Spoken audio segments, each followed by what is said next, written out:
मित्रों, भाजपाइयों का आतंक दिन ब दिन बढ़ता जा रहा है, क्योंकि जैसे जैसे ये एक एक किला अर्थात एक एक प्रदेश जीतते जा रहे हैं छल बल साम दाम दंड भेद से, वैसे इनका मनोबल बढ़ता जा रहा है। खैर, ये जीत रहे हैं तो बढ़ना भी चाहिए, लेकिन सही वे में बढ़े।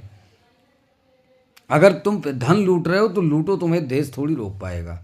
लेकिन अगर तुमने जिम्मेदारी ली है इस देश को चलाने की, प्रदेश चलाने की जिम्मेदारी ली है, तो थोड़ा ढंग से चलाओ। और कहते हो कि मतलब वुमेन पावर्स को हम ताकत दे रहे हैं, किस बात की ताकत दे रहे हो? दिलीप सिंह सेंगर के ऊपर आरोप जो लगे थे, उसकी वजह से वो जब छीछा लेदर हो गई यूपी सरकार की, तब जाके वो जेल गए और फिर छूट भी गए। छूट क्या गए, बवाल का घर हो गया।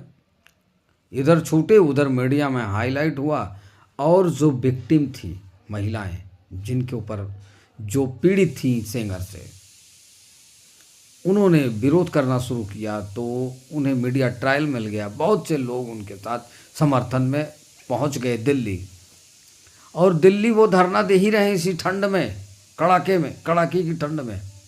महिलाएं, उनकी सुरक्षा और मदद की बजाय भाजपा का एक कोई, अब कौन सा भारद्वाज है, वो कौन सा नेता है, पहुंच गया उसी की भीड़ पे जय भाजपा तय भाजपा का नारा लगा रहा है।